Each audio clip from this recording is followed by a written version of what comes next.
My name is Rick Dilhoff. I'm a retired businessman. I've always had a big interest in nature and natural history. I do some scientific work in paleobotany. I collect minerals. I have a greenhouse full of cactus. And I've kept aquariums since I was a kid. I've always really been fascinated by the marine environment. In 2014 and 2015, there was a huge mass of warm water off the coast of Western North America that went all the way out as far as Hawaii. They called it the blob. I like that name. And we saw Mexican fish in California and California fish in Washington, and there was major bleaching in Hawaii.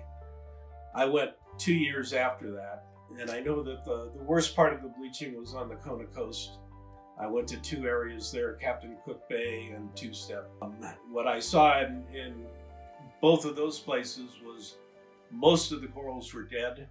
There was one type, it's called Porites, where there had been a lot of regrowth. So you could see good fresh coral, but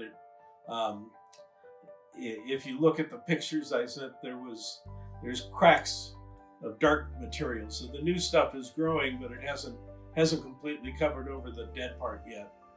Then the other corals, the Pocillopores, they call them, the cauliflower corals, and the rice corals, I didn't see any alive on the Kona coast side. I did go over to the other side of the Big Island and snorkeled over in a place called Kapaho Bay, and all three corals were looking good over there. So from what I understood, from what I've read, the Kona coast got the worst of it. Tropical waters, there's very little nutrients, and corals get about 90% of their nutrients from the algae that are enclosed inside them. And the way that works is the coral supplies the algae with CO2 and ammonia and a place to live. And the algae produces sugars and amino acids that the corals use as nutrients. And also that's what gives corals their pretty colors. From what I understand, the really big issue is the warming.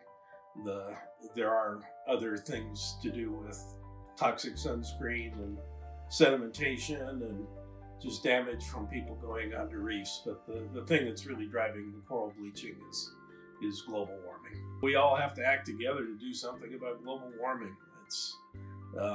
It only takes a couple of degrees of temperature change for the corals to start bleaching. And clearly we're doing that on a very regular basis right now.